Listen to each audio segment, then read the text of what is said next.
Who should we have in the thumbnail, John or Yoko?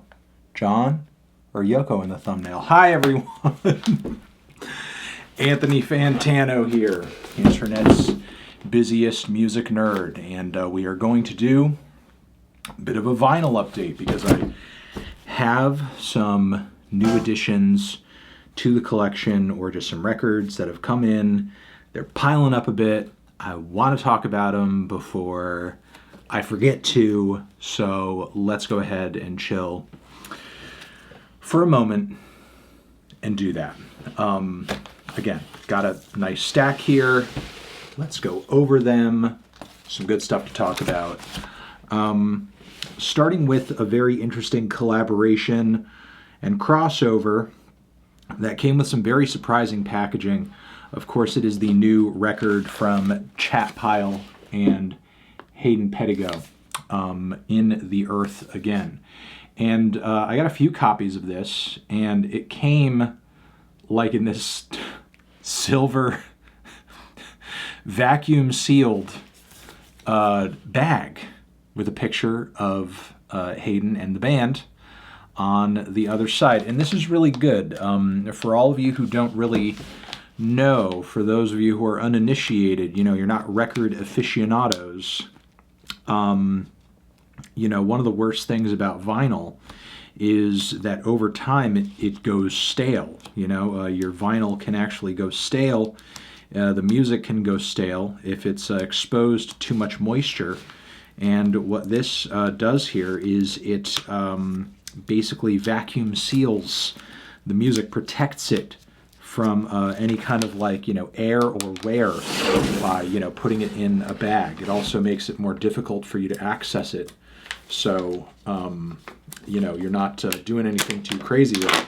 But yeah, our album is in fact in a bag, sealed and packaged in the way that pretty much any album normally would be. But it's just in a bag.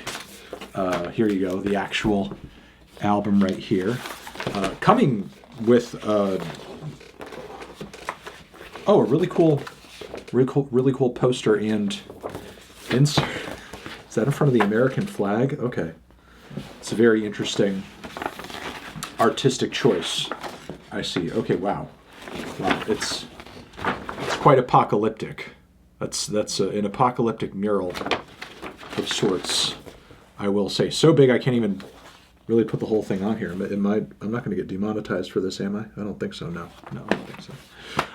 But yes, one of the most unlikely crossovers and collaborations of this year. Really something like, conceptually speaking, that would come out of a fever dream or something. If I was dreaming about reviewing, and someone said, "Hey, Hayden Pedigo and Chatpile collabed on an entire album." What I've been listening to of it so far, and here's the entire thing, I guess, that was on the poster. Smack me in the face. It's pretty despondent. It's pretty despondent.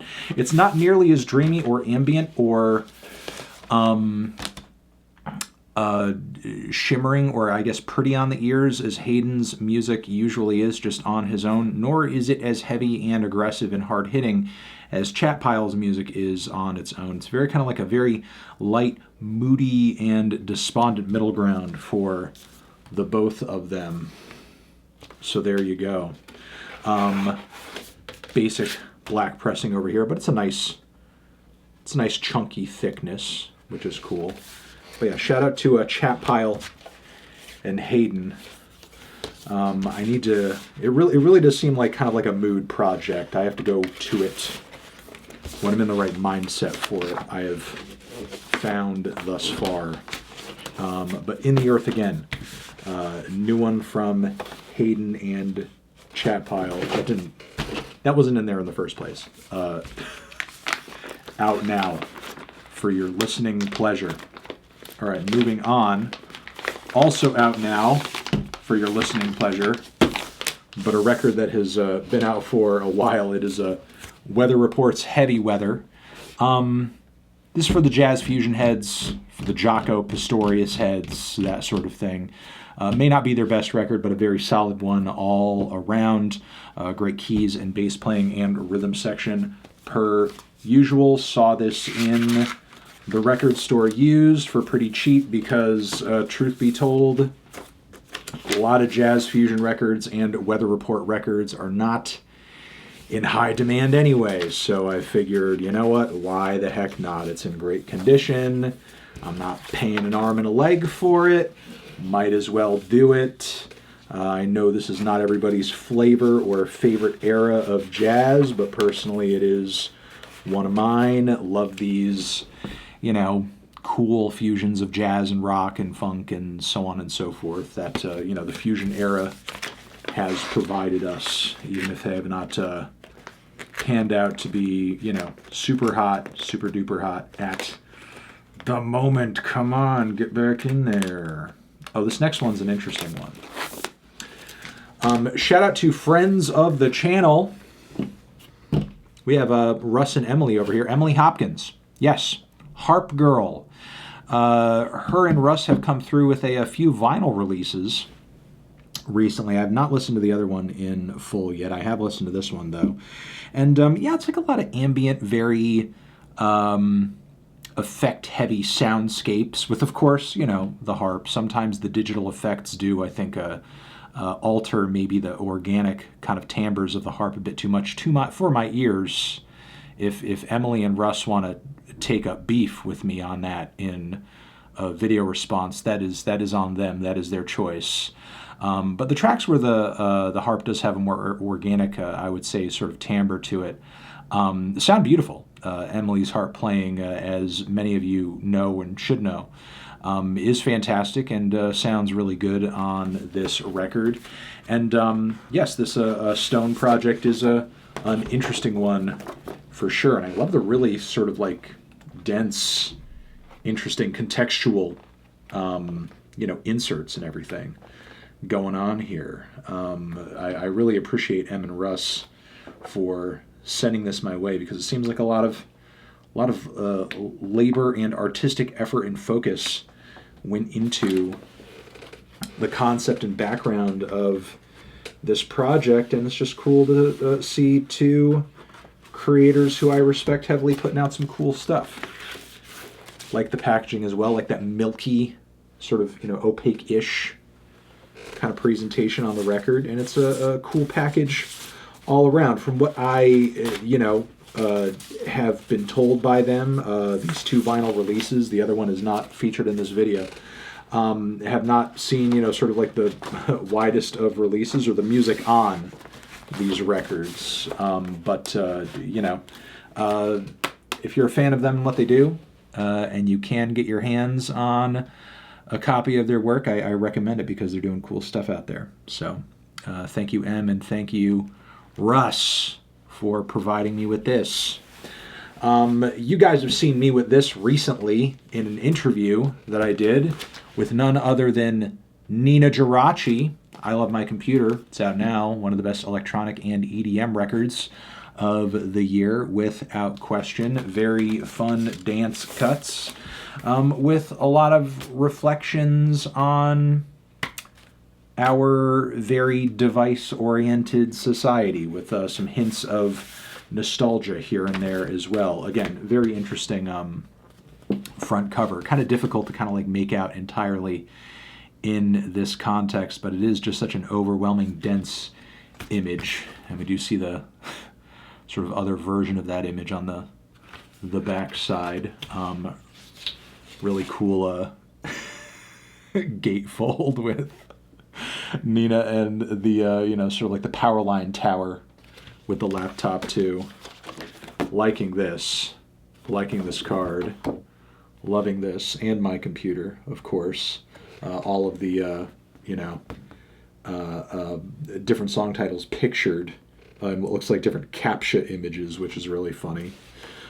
Just really liking the consistent, you know, kind of like weirdo internet aesthetic kind of decorations of the album art. And, ooh, that is a very interesting pressing. I don't even know if you could fully kind of like see it in the camera, but it's very silvery, and there's almost like a, a sandy quality to the texture underneath the surface of the vinyl, and there's kind of like it's got almost like a rainbow kind of shimmer to it, which is really cool. It's a neato pressing. I like that. I like that a lot. Really cool package all around, honestly. Very cool, very thoughtful, put together package, and some pretty funny images to boot over there too. Shout out to Nina for passing me this when we did that interview, because she certainly didn't need to. Just did it out of the kindness, which is quite nice. All right, moving on. Whoop. What do we have next? Earth, Wind, and Fire, baby. One of their best albums. Just on vinyl, used, good quality. I figured why... sorry. Apologies.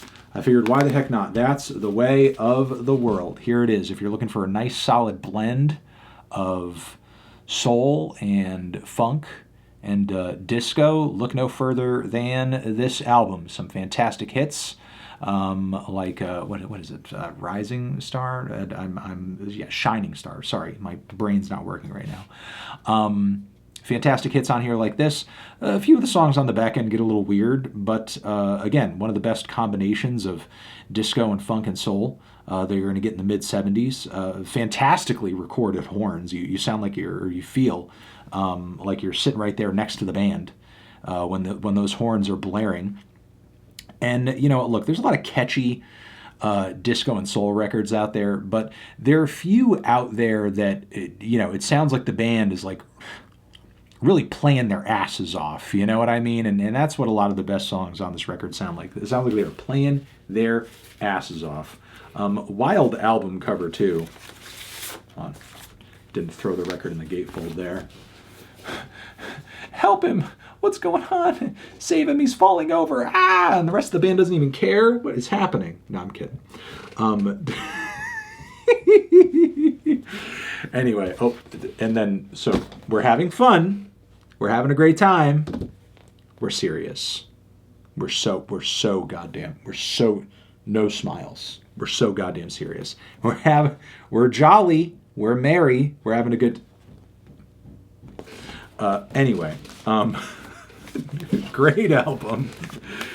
And one that you definitely should have in your collection if you're looking to bulk up your 70s stuff. You really cannot go wrong with this album, in my view. Or really, anything that they were doing during that time period. Okay. All right, moving along. Standard black pressing on the record, and the sleeve is a little beat up, yes, but the record itself is in great condition, and I played it through and it sounds very nice. All right, next, move into some new wave. One of the best new wave debuts out there. You have Gary Numan's The Pleasure Principle. Cars on here, all those bops, all those bangers. Again, if you're looking for some new wave, some synth pop, and goddamn, originally this thing was at Goodwill for $1.99. It says here on this tag. I wish that's what I paid for it. I mean, I didn't pay an arm and a leg for it, but I did not pay $1.99 for it. Love Gary's get up over here. Love the rosy pyramid, and I love the what is even the philosophy here between he's in a suit, he's looking very anxiously at that pyramid, and then we zoom into the pyramid and we see, those are the pyramid boys. Watch out, they're coming for you. Ha ha. Anyway, if you're looking for some good new wave and synth pop, some classic stuff from that time period, you're going to want to give this a listen. You're going to want to have this in your collection, because I'm telling you, it's a very good, consistent album. And when it comes to the new wave era, Gary is most definitely, outside of his hits, I think one of the more underappreciated artists out there. But yeah, The Pleasure Principle is a very cool record, in my opinion. All right. Getting into some post-punk stuff, some, weird alternative rock stuff. We have the Feelies, over here. Crazy rhythms, very spunky, and again, I'll say punky, weird little rock record with a lot of personality. I think one of the best of, when did this originally come out? Like early 80s? I'm forgetting the time period. 1980, thank you. Very, again, fast, punky, quirky little rock album. I mean, this, to me, these guys look painfully nerdy on the front cover, and the music sounds painfully nerdy. It's like punky, but like if it could be like kind of polite and silly and quirked up. And there's a really fun Beatles cover on here as well, which I think they do with a lot of personality. It's very wired, it's very tense, it's very odd, it's very weird, but I think the Feelies are one of the more underappreciated underground bands of the 80s. And this album is just a very quick, very fun, very speedy, very quirked up listen. Again, I'll use that term.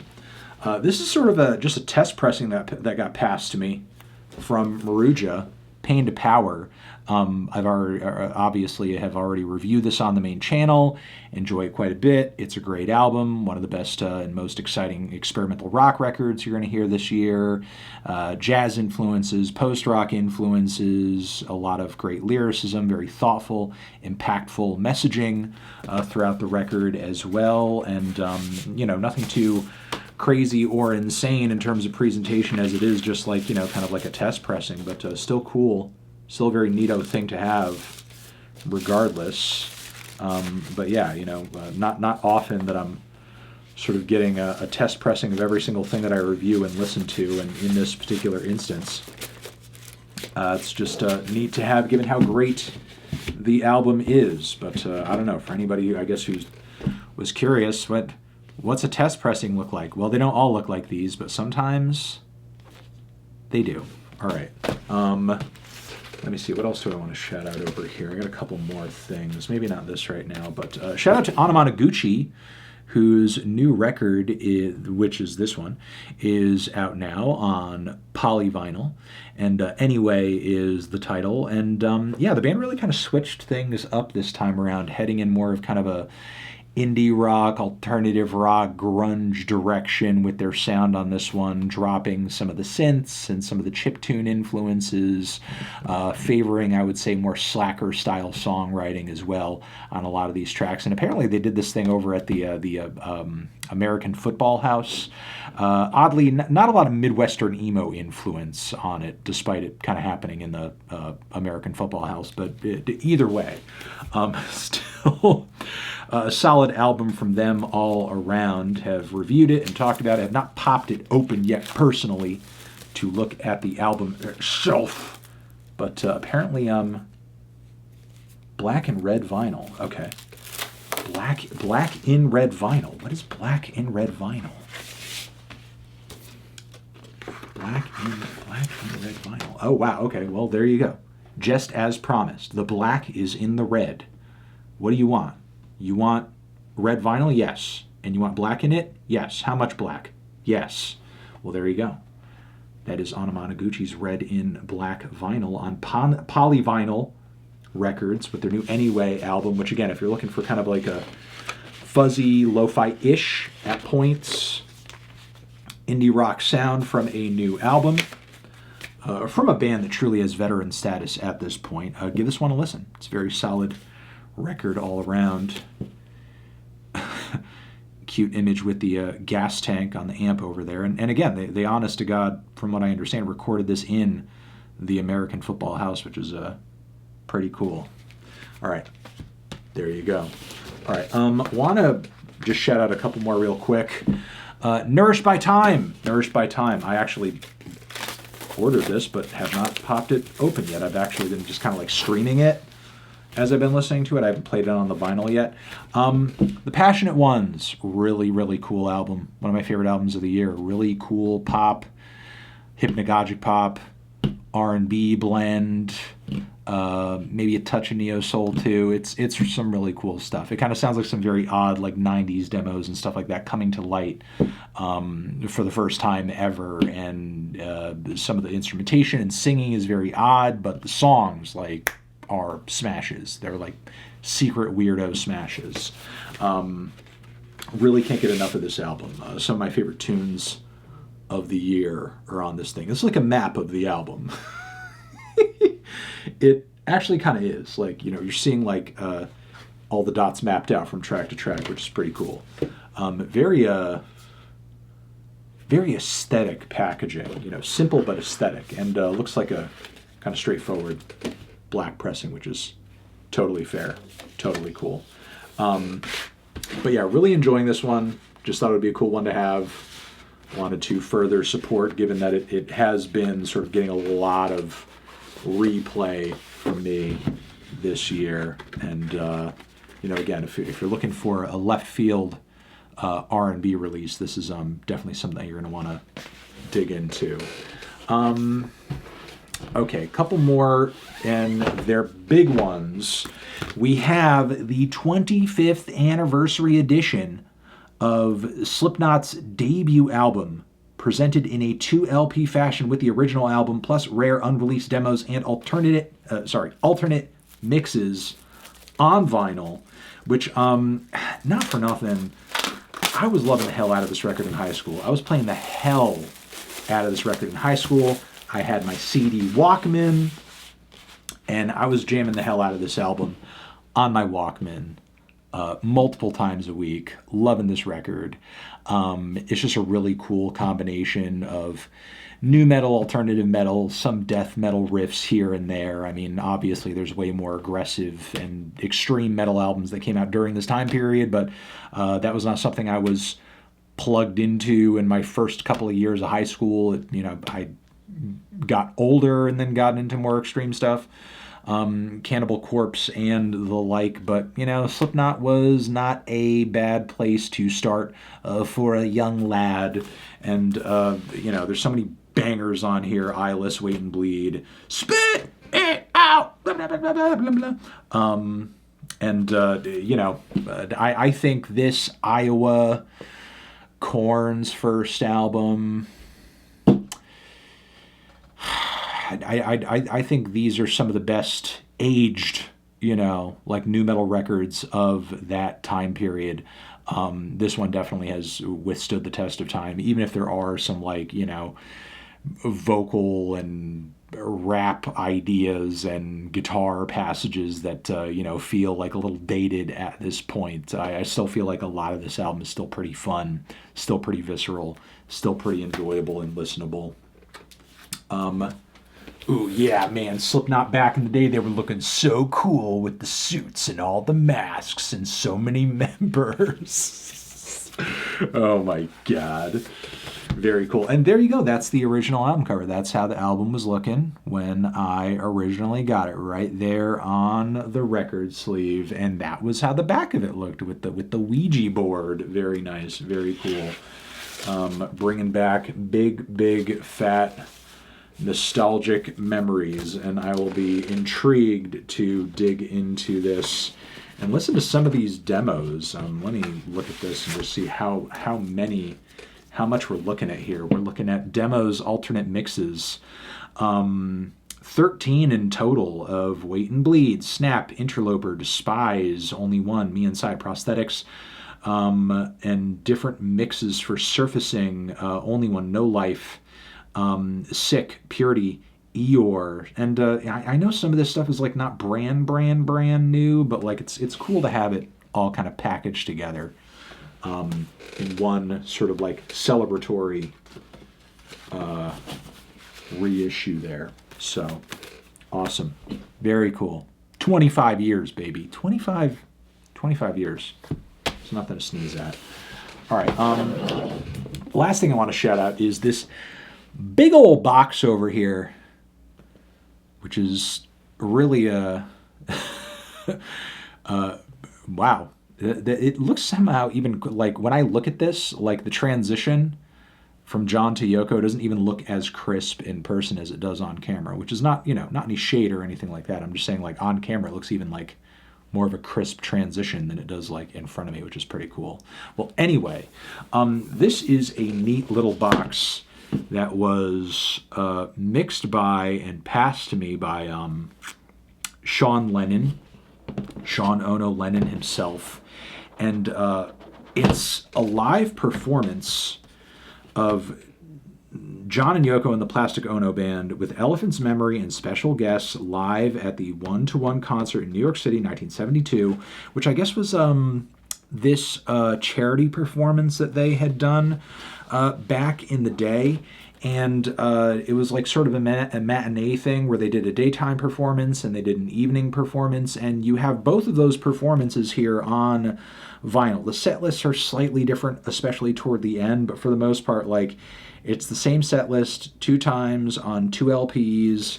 And I gotta say, Sean like really killed it on the mixing of these albums. Like the live mixes on these tracks and performances sound great, sound fantastic, and they obviously like, you know, include songs such as Imagine and so on and so forth. You've also got New York City, It's So Hard, Born in a Prison, Instant Karma, Mother, We're All Water. They do Come Together as well. They do Hound Dog too, which is very fun. Don't Worry Kyoko, Cold Turkey as well, and others. But yeah, it's a very, very, very fun couple of live performances that, again, just like come in this very elaborate packaging, because you have one set, one performance over here between this double LP combination. This is one performance, and then you have like sort of the evening performance over here on this double LP set, shot of the crowd. Standard black pressing over here, but the records and again the mixes that Sean pulled together for these sound fantastic, sound amazing. And this is like some very interesting wax paper here that this is being packaged in. It's very elaborate, very interesting packaging for sure. And if you're at all a fan of this era of John's solo career, like, you know, not only are you just getting a lot of good stuff and a lot of material, but and again, great mixing on Sean's part, but on top of that, the performances are really fun and lively and unhinged. You know, there are even some moments, especially like Yoko, where she's just screaming her brains out, and John too. You know, they're really like letting loose on some wild shit on some of these tracks. Like, you know, this performance is like some of the loudest and most raw presentations of some of the songs I just listed that you're going to hear anywhere, frankly. You know, just like a couple little cute extras, some stickers in reference to, you know, just everything going on, you know, with the show and John and Yoko promotionally and so on and so forth. You got a big, nice sort of like a insert of info, liner notes, background, essentially the story of the concert and the like, which is pretty sick.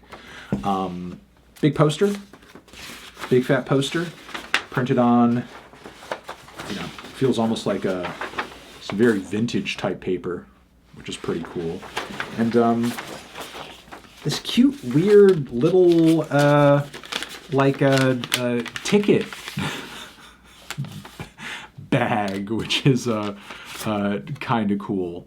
This card is okay. This card is your admission. Yeah, it's kind of like this funky little pretend little ticket situation, which is, you know, adorable. You know, adorable. But yeah, you know, really cool, really cool. You know, I'll say as far as the recording goes, it's a very cool, you know, double live album situation. The recording is sick. The performances are lively and over the top and very raw and exciting. And yeah, it's again a killer mix on all of it too. And you know, with this package, just a great and creative presentation all around. So yeah, shout out to Sean and them for pulling this together, because it's a very cool package, for sure, no question. All right, well, I think that is going to be it for everything that I have to say about